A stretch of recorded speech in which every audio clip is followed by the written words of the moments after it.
Okay. Yes.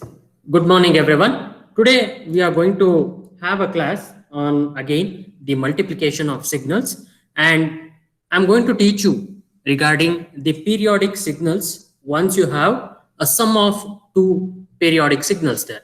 So once you have a signal, say x1 of t or x1 of n, once it is said to be periodic, and the next one x2 of t or x2 of n, that one which is said to be periodic, when we add both of them, or if you have subtraction process being there, so in case if you have two periodic signals having the basic operations being performed on them, you have to check the overall period or the total fundamental period of both the signals. Okay, let's begin today's class with a simple problem on multiplication of two signals.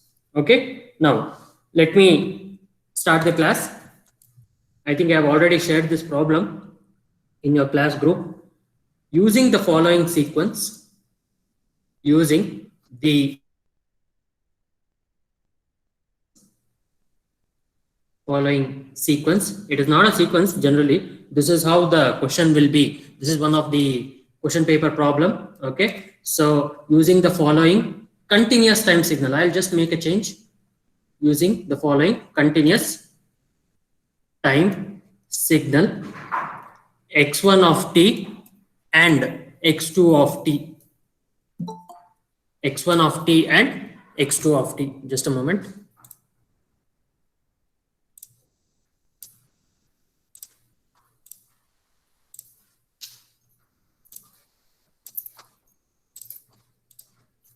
X1 of t and x2 of t, that is there. So you have to find out x of t, which is the multiplication operator being applied, that is x1 of t into x2 of t. Okay, so quite a simple process. Once you know the multiplication of each and every time instant, that is there. Let me draw x1 of t.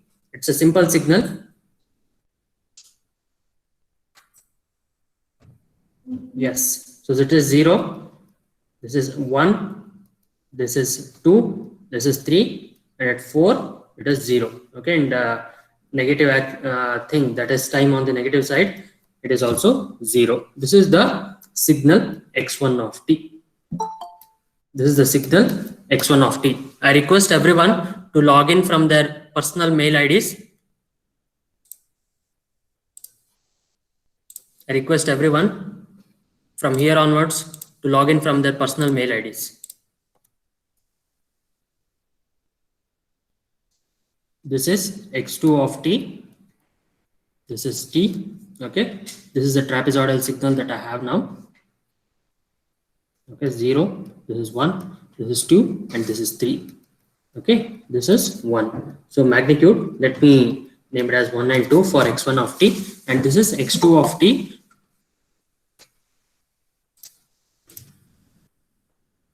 Rachana, from here onwards, you need to log in from your personal, like the college mail ID that is there. Okay, college mail ID in the login agi.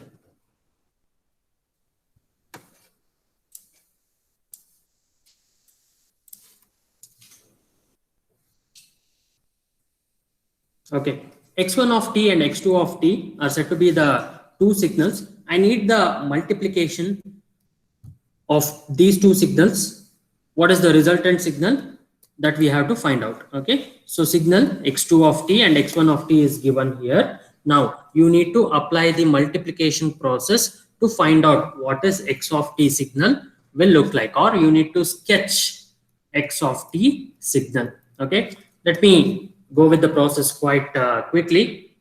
Now let me draw x1 of t here. This is x1 of t. Now on the same axis, let me draw x2 of t. Okay, now let me draw x of t here. Okay, so this is for your understanding that I'm doing here. So 0, 1, 2, 3, and this is 4.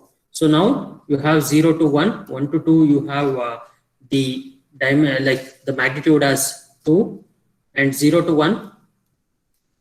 Yeah, this is the signal that is being written here. Now again, let me drop down on the time axis. Let me drop down on the time axis. So 0, this is 1, this is 2, this is 3. Okay, so this is 4. Let me draw 4 also. Okay, this is 4. Now I have to sketch the x2 signal. This 1 to 2. This is signal that is there. Now let me draw the resultant, which is the multiplication of two signals, that is x1 of t and x2 of t. Okay, so first observation what I need to make is 0 to 1. Okay, so at 0 you're having it as 1. Okay, x1 of t would be 1 here. So at 1 also it is 1. So 0 to 1, when I observe the first time instant, 0 to 1. Okay, so when I observe for this value, so it is 1, and at 0 if I want to start with the starting point, and 1 would be the ending point on the time axis. Okay, so if I need to sketch the signal, what would it look like? So again, 1 into 1, that is equal to 1 there, that is the ending point, and 0, which is 0 at the ramp here, and 1 here, so that is again equal to 0 there. Okay, so this is the x of t signal. Fine. Now at 1 to 2, the second time instant, the time would be from 1 to 2. Okay, now this is 2 here, this is 1. Okay, if I need to observe from 1 to 2, that is the magnitude will have 2 there. Okay, 2 into 1 will be 2. So how would the signal look like? So from 1, this is 1, it goes to 2 and it remains at 2 throughout the time instant 2 there. And again, if I want to sketch it from 2 to 3, so at 3 you're going to have 0 here. Okay, and at 2 it is generally 1 and it is 1 here, so it comes back to 1 here. Okay, so this is 1 and this is 2, this is 1, this is 2, and it drops down like this. So the time instant would be 1, 2, 3, 4, and at 4 it is 0 there. So 0, there is no signal, and on the negative axis also, if I observe carefully, it is 0 there. Okay, so this is one simple sketch of the signals that I have drawn here. Okay, so t would be from 3 to 4, fourth instant, that would be equal to 0 there. If you are technique that you can follow without any problems or without any confusions, you can just draw this signal and you can sketch the final signal. Okay, so this is the sketch of x of t. Okay, so this one is for x1 of t, this one is for x2 of t, this one is for x1 of t. So x of t when multiplied with x1 of t into x2 of t, so you will get the resultant signal like this. Okay, so this would be the resultant signal there. Okay, so this is the process that you are going to do. Any multiplication signals that you come across, you have to multiply the like the magnitudes there. Okay, so multiply the magnitudes carefully. Okay, next, so we have to check whether the signal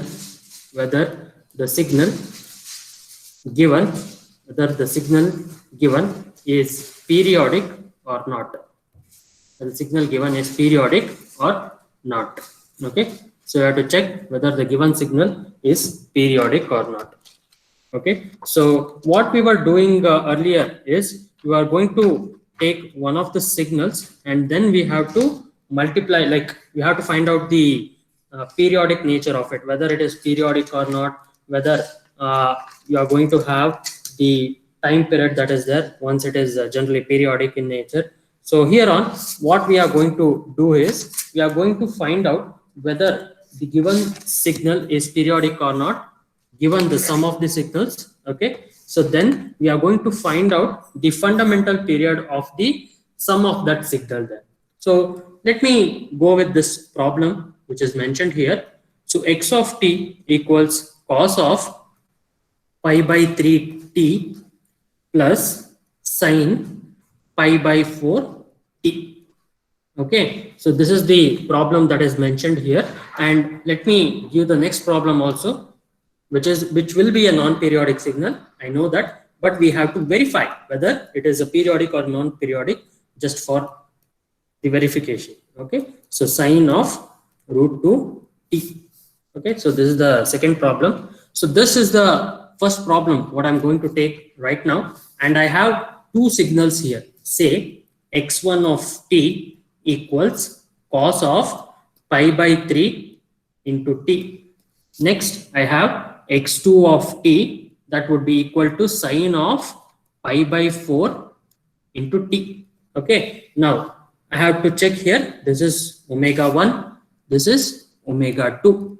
Okay, now I need to find out the periodic of the signal there. That is the fundamental period of signal 1. Omega 1 would be the angular frequency in radians per second. Okay, so 2 pi divided by t1. Let me not waste time here. T1 would be 2 pi divided by omega 1. Okay, so 2 pi into what is omega 1? Omega 1 would be pi by 3. Okay, so that would be 3 by pi. So t1 is 6 seconds.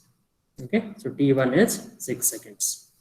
Fine. So similarly, you can calculate omega 2, that is 2 pi divided by t2. Okay, so t2 would be 2 pi divided by omega 2, that is 2 pi divided by 1 into 1. Like omega 2 would be pi by 4, that would be 4 divided by, yeah, that is t2 equals 8 seconds there.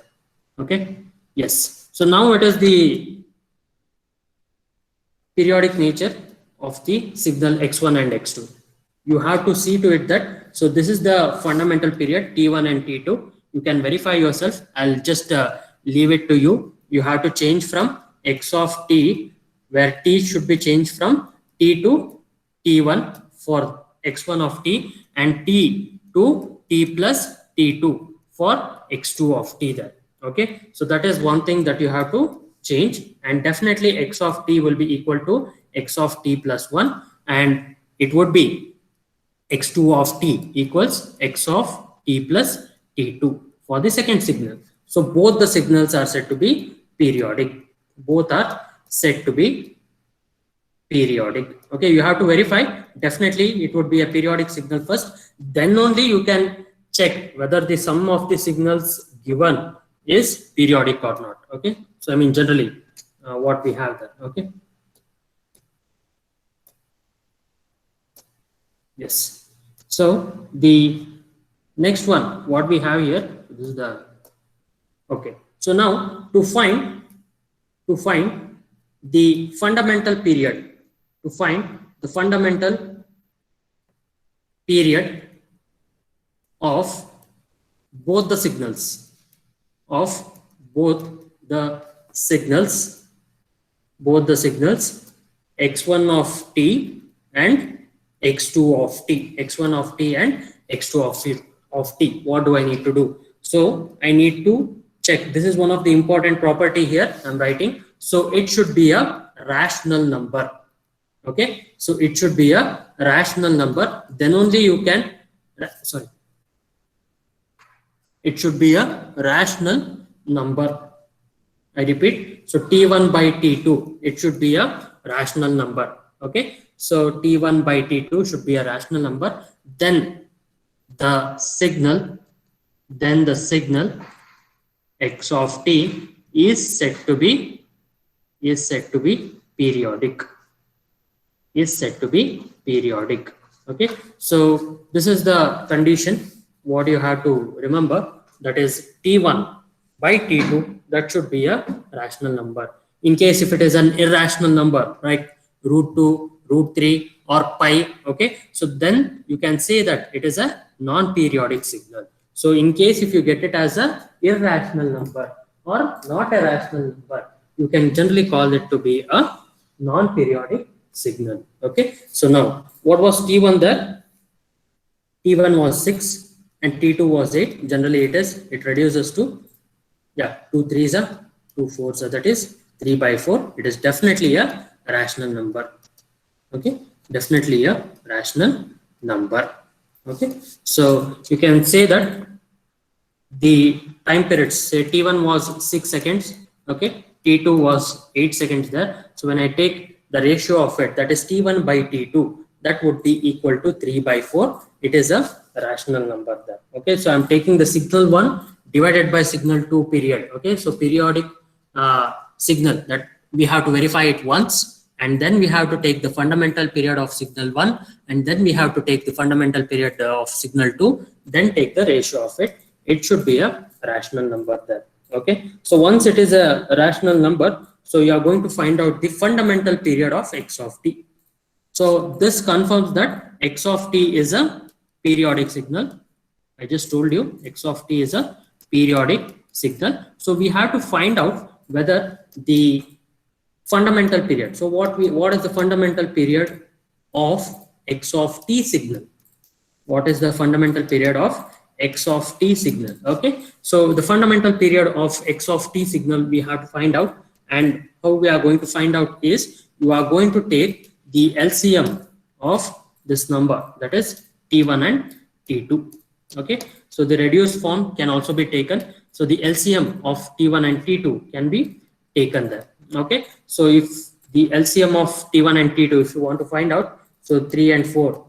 Okay, so 2, that is there, and generally it is, yes. Okay, so 3 into 2 6, that is 12. But here, so this is t1 and t2.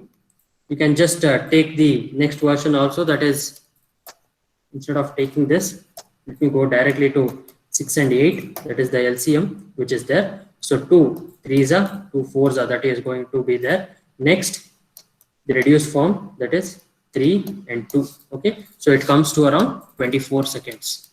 Okay, so that comes to around 24 seconds there. Okay, so here if you take 3 and 4, again you have to take it to the next number, what you have divided it for. Okay, so 6 and 8 would be ideal. So LCM of t1 and t2, once you take it, so that would be the periodic fundamental period of x of t signal there. Okay, so see to it that you are going to take the LCM operator of t1 and t2. It comes to 24 seconds. Okay, so 24 seconds is the fundamental period of x of t signal. Next, the third problem, that is x of t, that is cos t plus sine root 2 t. Okay, so here if you can verify it, again omega 1 would be equal to 1, that would be pi divided by t1. Okay, so next you have t1 would be 2 pi seconds here. Okay, next omega 2. Okay, omega 2, if you want to take it, omega 2 would be root 2. Okay, omega 2 would be root 2. Again t2 would be root 2 into pi. Okay, again take t1 and t2, that is 2 pi divided by root 2 into pi. So left out with root 2, it's a irrational number. Irrational number. So then it is said to be a non-periodic signal. Then it is said to be a non-periodic signal. Okay, so then you can generally say that the sum of, that is x of t, is a non-periodic signal there. Okay, so this is how you can confirm whether the given signal is periodic in nature or non-periodic in nature. Okay, yes. Moving on to the next one, once you have these periodic and non-periodic signals being operated, let me solve a few more problems if time permits. Let's move on to the next one, that is the concept, which is the elementary signals. The elementary signals. Okay, so you are quite aware with the concept of the sinusoidal signal that is generally being applied. So once you have certain laboratories, you'll be having sine wave as the fundamental AC wave, which is taken into consideration. So now in case of this elementary signal, you would have come across in network analysis also in third semester, you have unit step function. The first one, what we are going to study here is the unit step function. So it is represented by u of t for continuous time signal. This is for continuous time. This is for continuous time signal. This is for continuous time signal. Next, u of n for discrete time signal. For discrete time signal. Okay, so u of t and u of n. Okay, so if I want to determine what is a unit step function, so the unit step function can be symbolically represented as u of t and t. So this is 0 and this is t greater than 0 there. This is t less than 0. So at 0, you are having a discontinuity being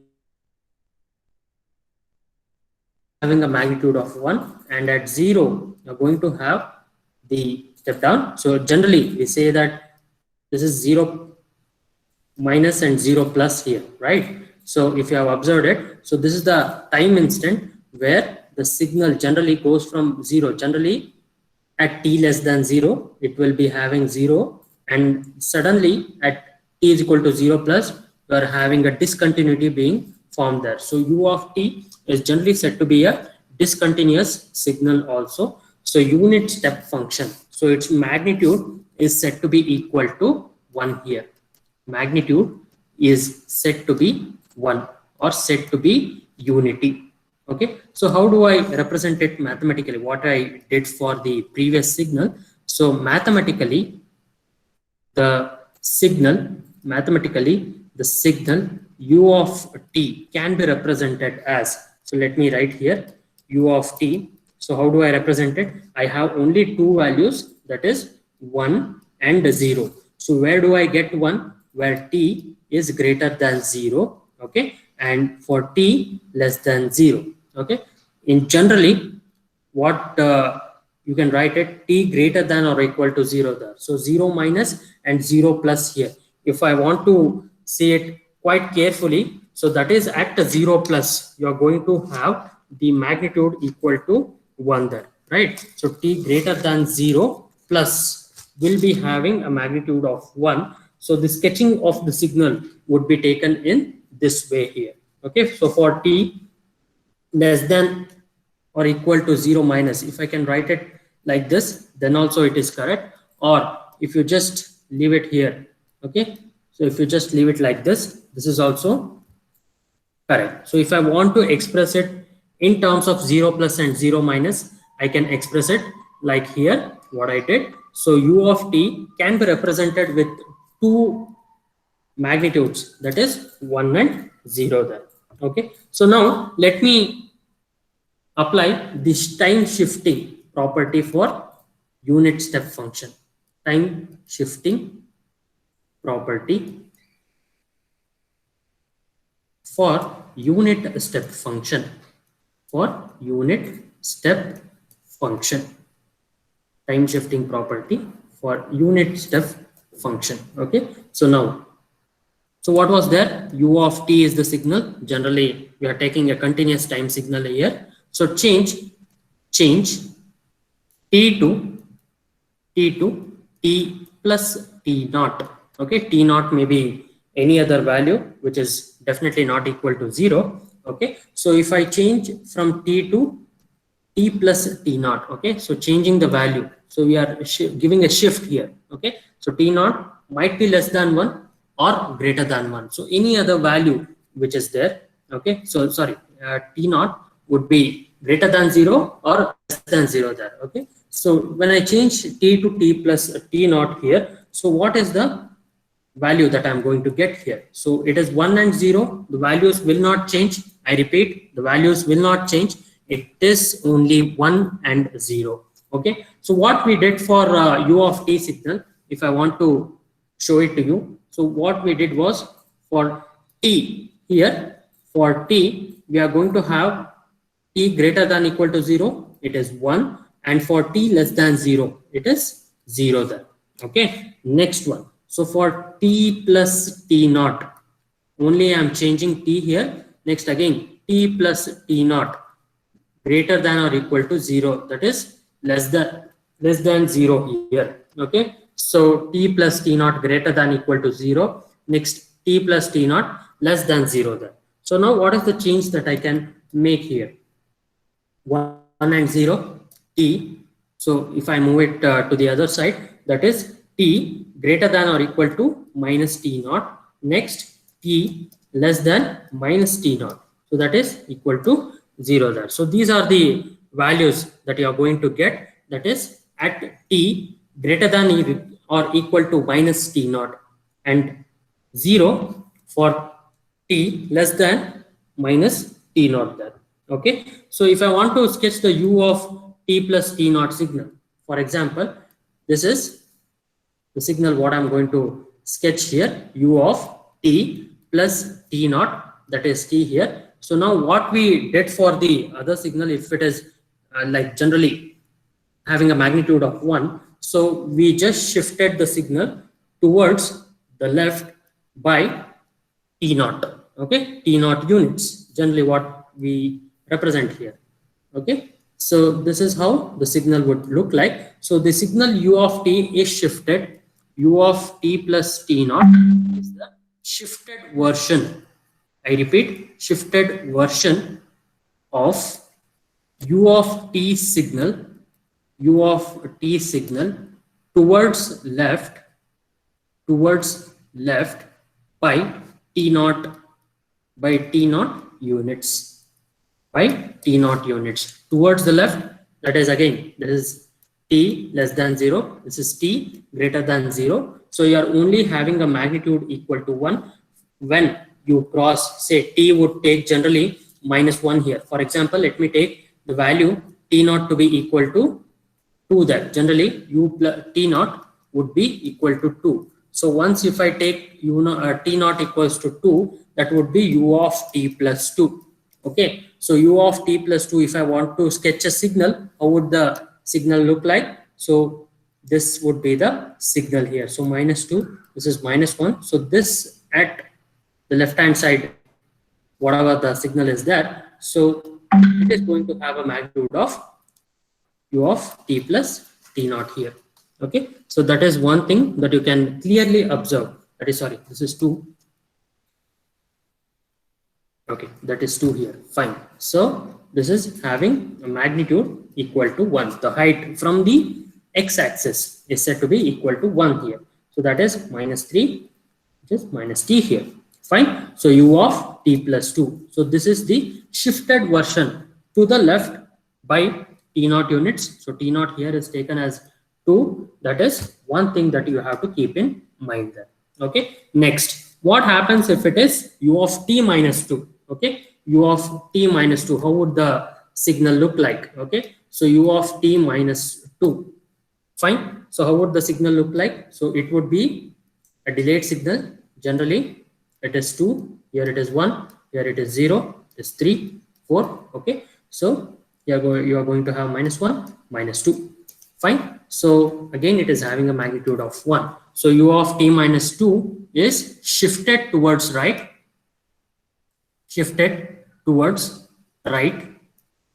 by how many units? 2 units. By 2 units, that is u of t signal is shifted towards the right by 2 units. That is, so u of t minus 2, again, what would be the values? 1 and 0, where t greater than or equal to 2, that is 1. Okay, t less than 2, it is said to be 0 there. Okay, so this is how you can generally represent u of t minus 2 signal mathematically. Okay, so u of t minus 2, if you want to represent it mathematically, you can have the sketch of u of t minus 2 being written here. Okay, so this was the sketch. what I want you to do is, I want you to find out, okay, find u of t minus u of t minus 1. Next one, u of t minus u of t minus 2. Next, the third one, I want you to make an attempt, u of t plus 1 minus u of t minus 4. Okay. Next, fourth one, u of t minus 1 plus u of t. Okay. So this is one thing that you have to make an attempt. So there is one more identity. I want you to understand the identity that is there. This is a simple identity, and after the identity is being done, if you solve this problem, you will get to know, but we will go for a reverse technique. Okay? So I want you to solve this. It is a simple subtraction of two signals, and one is the addition one. You can do it, and do let me know the sketch of the signal. So you have to find out first one, the sketch of the signal, and second one, the mathematical representation of it. The mathematical representation of it. Okay, so these are the two things that I want you to do it, and in the next class we'll be solving few more problems on the unit step function, and next we are going to proceed with the impulse function, the exponential function, next one the sinusoidal function, and the important one is the ramp signal. Okay, so the ramp function is quite important, ramp signal. Second one, the delta signal is also important. So after these three signals, today's one was the unit step function, and then we are going to have different sinusoidal signals, that is exponential being there, and next one we are going to have the exponential. Next, we are going to have the pulse signals. Okay, so pulse signals might be the rectangular signals, triangular signals, or generally you may have the trapezoidal signals, some cases. Okay, so there we are going to discuss the pulse signals, and next the sinusoidal and exponential. Okay, so we will stop the class right now. Okay, so if you have any doubts, and I'm telling you the attendance is taken into serious consideration, see to it that you need to attend the class regularly. Okay, we will have the attendance